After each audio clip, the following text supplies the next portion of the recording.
So, can you please tell about yourself, your background, and that how did you started this AI company? Sure. Yeah, happy to. So my name's Will Long. I'm the founder and CEO of a political tech company called Numenor. Before that, I was a computer science major at Harvard and spent a couple of summers interning at some of these big tech companies like Amazon and Palantir, and kind of thought that was the route that I was going to go down, but ended up getting really interested in political tech as a niche. And especially noticing that a lot of political campaigns were using technology that was very outdated, not very performant, very buggy, not very intuitive to use. And ultimately that's a result of there not being a lot of people with computer science majors in that industry building the tools that get used. So that was the impetus for starting Numenar, which was about 6 years ago now, right out of undergrad.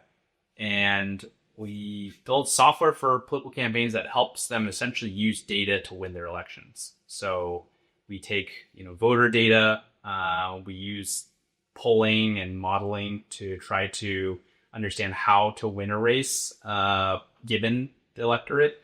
And then we have all of the tools to actually go out and do some of that voter outreach too. So the canvassing, texting, calling, mail, all those types of direct voter contact. So we've grown from over the 6 years to we did 1,400 campaigns last year in the U.S., 20 different state parties, and so we've gotten to be involved with a lot of really cool candidates and campaigns. What gave you the idea? Yeah, I Because you were, if I'm not wrong, you were 22 years old. 28. 28. Mm-hmm. Yeah. I wasn't really involved in politics per se, but I did volunteer one weekend to go up to New Hampshire. No, I mean you were 22 when you founded it. Oh, yes, that's right. Yeah. And that's brutally young. Yes, yes. I think I discovered a need, right? Because I was volunteering on one of these campaigns, and I noticed that the technology was really out of date, and I happen to have a unique solution, I think, to that, which is I had a background in technology and data, and I was interested in the political space, and I wanted values aligned candidates to win. So I think it was a unique opportunity because I think I had a background that was needed to solve a certain type of problem that not a lot of people were looking into, and I've always been interested in entrepreneurship, so I think it was a perfect opportunity. Were your parents also entrepreneurs, or how did it come from? I wouldn't say so. I mean, my dad was in business, and I think for me, I think entrepreneurship, it's about creativity, right? It's about having your own unique kind of perspective and thinking that things should be a certain way when maybe they're not right now, and then having the drive to try to want to change that. So, and when you're young, you don't really have as many. It's not as great a risk, right? To try to do something new. You don't have any family or obligations, and so it's the perfect time to try it. So let's go a bit deeply to Luminar and how it works. How it works. You mentioned calling, SMS, and things like that. How it works? Yes, so it's a software platform that campaigns and candidates and their team, their volunteers can log on to, and it has within it a database of every voter that is eligible to vote in your district that you're running for, whether that's you're running in a state or in a congressional district or you'll local city council race. We have all of the registered voters that live in that area, and then what we do is we use polling, so to go out and collect data from people who live in that district, and we ask them about which candidates they want to vote for. Which people, I guess. Yeah, which people they want to vote for. what issues they care most about, how likely they are to vote in the upcoming election. So we gather all of this information, and then we use it to say, okay, well, here are all of the coalitions, the groups of voters, and what they care about and what they look like. And here are the issues that matter to them, so you can go out and talk to them about those issues. And then ultimately, we have all of the tools to actually go out and call those voters, or knock on their doors, or text them, or send them mail. Anyway, we actually need any channel to essentially convey that message to those voters. How accurate is this accurate? Yeah, we measured a couple cycles ago what's called a margin of error. So margin of error is like how far off you were in predicting the actual result of the election. And across our races that year, we had a 3.2% margin of error. So on average, we were about 3 points off from what the actual vote share was. So it was, I would say, pretty strong. Is the legal background for this is strict or loose in the US? Because in Europe, I guess it's extremely strict, like GDP and everything. Yeah, in the US, there are a lot of I would say constraints around using data and reaching out to people for marketing and commercial purposes. But when it comes to political and public facing use cases, there's a carve out from all of the relevant regulations, because I think it's considered a sort of a public good, right, to talk to voters about candidates and reminding them to turn out to vote. And so we actually make an exception for political use cases. So how much you have to look for that the information you gather won't get out. So how do you store these informations safely? Because I guess it's a hardware to do so. Yeah. No, I mean, I think the question of like data security, cybersecurity is really important, especially given like how sensitive the data is, right? And yeah, there have been a lot of issues in the past where companies in this space have lost access to or leaked a large amount of that kind of data or code. And so I think that's just, for us, it's another kind of proof point that we need people who understand technology to be involved in this data, because we know how best to secure it and make sure that it's done in a way that we're not at risk of leaky data. So there are a lot of different ways we secure the data in terms of blacklisting, whitelisting APs, virtual private networks, encryption, right? So we could get into that, but essentially it's a technical problem. So if I'm a politician, I look into the data. What do I see? I see that people in Georgia want more water or more things like that, or what? Yeah, well, you might see, for example, first of all, you might see how many people recognize. If you run a poll, you might first ask, okay, well, how many people know who I am, right? What's my name recognition? And if it's below 20%, then the main thing you want to do is try to increase your name recognition. If you're above 20%, then then the question you might ask is, well, how many voters prefer me to my opponent, right? And so maybe it's, for example, 40% for me, 60% for my opponent.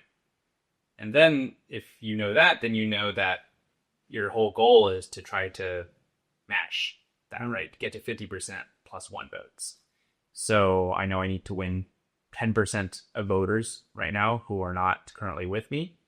And so then the question is like, who are those 10%? Or who are the voters who are most likely to become that 10%? If I can go out there and persuade them, turn them out to vote. And that's what we do, is we identify who those voters are. And then we tell you, here are the issues they want to hear about. Here are the things that are most likely to convince them, to persuade them to vote for you. and then here are the tools to actually start picking up the phone and calling them, or doing any other type of voter outreach. And you also mentioned that you asked them if they have any issues or things like that. That means if a politician wants to gain more popularity, he can says that, oh, that's a problem here, for example, the bad infrastructure, then I should say something like that. I will rebuild the infrastructure. Oh, yes, that's right. So, yeah, for example, yeah, if it's about, you know, my main issue is that the roads are really in really poor shape, and I want something, I want to fix that, or maybe the economy is really bad, and the most important thing for me is job security, right? So people can, we can have models that sort of try to predict which things people are most likely to care about, and so we're not talking to someone who doesn't care at all about crime, right? We're talking to people about things that matter to them. In this fight in the US, we know that there are two big parties, Democrats and Republicans. Who has the advantage in AI technology or in technology, in politician or in elections? Yeah, I would say the Democratic Party has a pretty significant advantage because they have,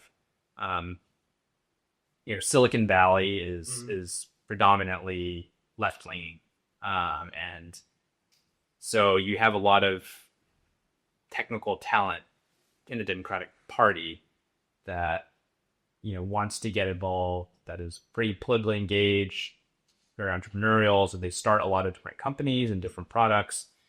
They're able to raise money from venture capital because there's no stigma to being a Democrat there, and they're able to build really successful products and have successful exits. Whereas I think on the Republican side, for various reasons, there's just almost no one like that who wants to get into space and build these kinds of tools. So as a result, our ecosystem, so to speak, is I would say pretty far behind where Democrats are. The nominee is like independent from the parties, or it's aligned to one party? We're I would say more affiliated with the Republican parties, that we support Republican candidates, and part of that's just sort of our mission orientation, and then part of that just the fact that political tech is partisan in the U.S. So typically you only work on one side or the other. And so you reached loads of men and women last year. Basically, that means that you won the election for Trump. I mean, I like to think so, but no, it's always hard to assign credit or blame to any particular piece of an election. I think we were part of the effort to win that campaign and many other campaigns last year, but it's always hard to say which intervention it was that actually made the most impact. Let's turn to we can stay with this topic. You mentioned that you operate in the US. Only in the US? Yes, right now we're just in the US. Are there any plans to conquer more countries? I think we've always been interested in how our technology can be used abroad, and I think if U.S. political tech is behind where Silicon Valley is, my sense is that what we have is still relatively advanced compared to what the rest of the world does when it comes to its campaigning. So I think to the degree that there is a need for that technology, and people who we align with values wise that are in need of it, I think we would be pretty interested in helping support. Let's turn to AI a little bit deeper. What do you think the AI helps to increase the credibility of democracy, or is destroy it? Yeah, it's an interesting question. I mean, I think it has the potential to do both, right? We grown up enough to use this as humanity? Yeah, it's a great question. I mean, I think as with all technology, it kind of magnifies who we are already, right? So if it magnifies our vices and our virtues, I think, on the negative side, obviously a lot of people talk about the dangers of AI and how it can be used to mislead people, right? We talk about deep fakes in politics. Um, it can be used to kind of remove some of the human elements of politics, which I think is never a good thing. But there's of course always good aspects to it as well, right? I think about how in the campaign context it can greatly improve the efficiency of how these campaign operations are run, saving time, saving money, and campaigning more efficiently and effectively.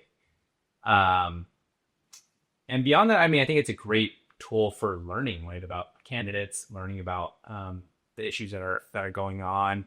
It's an incredible source of knowledge, just right there. And so hopefully it helps people make more informed decisions about their own views, about who they vote for. So I think it has the potential to be good and bad. I read an article and it said that there is a fear in some people that we will arrive at one point where there will be no votes because the computer can calculate it. Where do we would vote? So that would mean that the ages of democracy will be over, and yeah, the computers will calculate the numbers. Do you think it's a real alternative, or it's just some kind of a skiffy? Yeah, it's an interesting thought experiment, certainly. I mean, yeah, you could imagine a world where AI knows so much about us, and there's so much data available that we could perfectly predict how everyone would vote on any issue, and maybe that would save us from having to have an actual election to confirm that. Yeah, that would save money. Certainly. Maybe families from arguing with each other. Yeah, although I mean, when you're at that point, then you're just a short stop away from handing your sovereignty over to that's true. To a computer, which I think is probably not a good idea. So it could be manipulated. I guess. What's that? The election results. Oh yes, yeah. It could be manipulated for sure. And so I think it's always good to have a better picture of where the electorate is and what they think about issues, right? Because I think it could help officials or elected officials, public servants, be more sensitive to where their constituents are. But I think we want to avoid handing over the keys, so to speak, to AI altogether. There is in Hungary there is an opposition party leader who says that there will be videos and audio files about me saying something, and they all are fake ones. And that made me think that if I'm a politician and I made something bad thing in the past, and I says that, oh yeah, someone gonna make a deep fake video, an AI video from me, about me.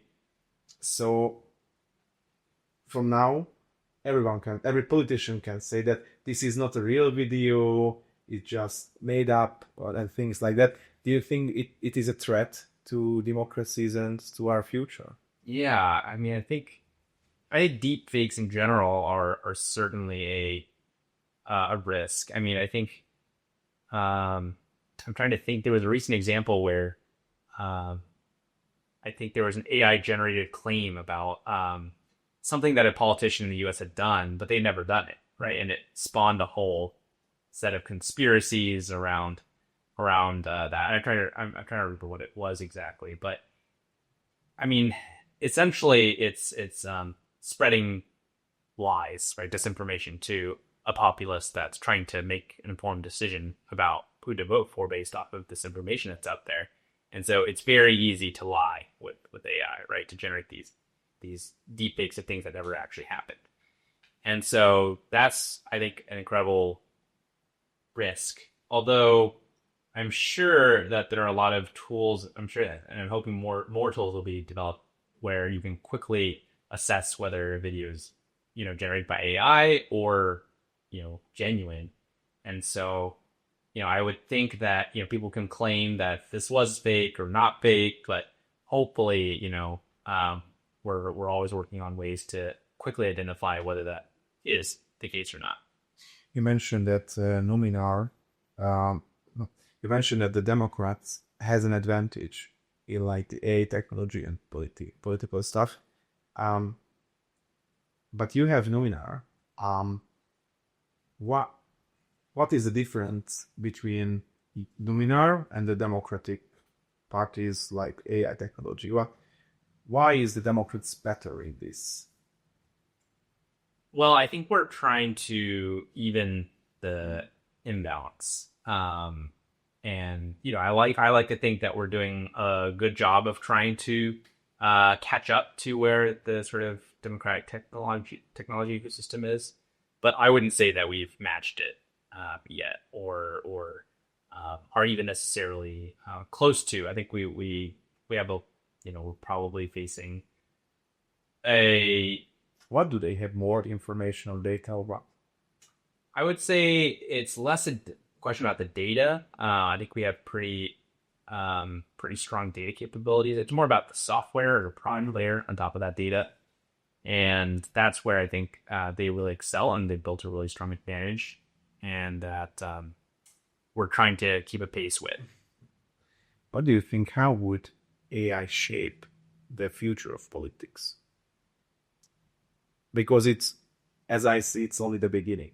Yeah, it's a good question. I mean, I think in some ways it's going to affect it the same way I think that if it's going to affect all industries, right? It's going to make every aspect of the work of campaigning easier, because it can automate so much of what currently humans do. Hopefully they're not automating that part of the work. But I think just like in commercial industry, it's gonna, a lot of jobs are going to probably get automated. And in the same way in the campaign industry, a lot of what's currently being done by humans in spreadsheets or otherwise is going to be automated.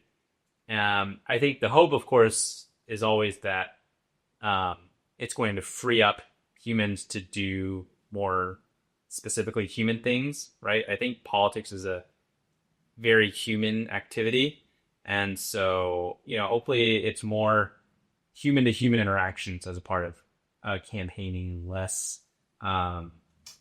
tracking spreadsheets to make sure certain people are doing certain things. And I think that there's the operational piece, part of campaigning, the organizational piece of it occupies so much of people's time right now. So I hope it's going to help from the standpoint of just making things more efficient and more effective, and freeing people up to spend more time focusing on human endeavors. I think it's also going to. We've talked a little bit already about the risks associated with AI and politics. I think one risk is, the spreading of lies, essentially. And I think that's probably going to become more prevalent. But I think another is also just, the danger of turning over our decision making to AI in a way where, we need to be very clear about what decisions need to be human decisions, and which are, which AI can help us with. So, we'll see if an AI politician arises, but my hope is that that doesn't happen.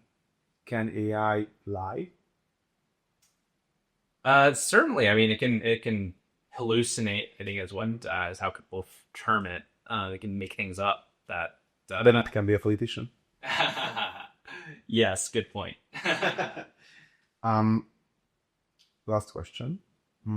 What do you have any advice for young people? Because it's very hard to be young nowadays, where you look at a video or an image and you can't decide if it's real or fake. And living in a world where you don't know what is real and what is fake is a world where you don't want to live in. Right. Yeah. No, that's a really good question. I mean, I think, the kind of challenge you talk about, it's one about, wisdom, right? It's about prudence. It's about, are we as young people cultivating that kind of judgment where, we can maybe not be swept by, the prevailing kind of sentiments, right? Whether it's driven by fake content or even real content, right? And that's, I think, something that is like an age-old question, right? It's not even necessarily one unique to our generation. But there are certainly more challenges and more opportunities to exercise that kind of wisdom. I think probably unplugging a little bit from what is always happening in social media and what's happening online can be a helpful way to do that, I think. And focusing on, very human relationships, finding mentors, people who we look up to, we trust in terms of their judgment, and kind of relying on those relationships to kind of help us navigate, a pretty increasingly uncertain world. So I think with whether it's AI or technology or just general cultural changes, I think the hopefully thing to do is kind of revert back to a very human endeavor of just trying to grow in the types of virtues that will make us good people and make us happy long term in life. So hopefully that answers your question. Yeah, that's great advices. Will Long, thank you. Thanks a lot for being available for us. Thanks for having me.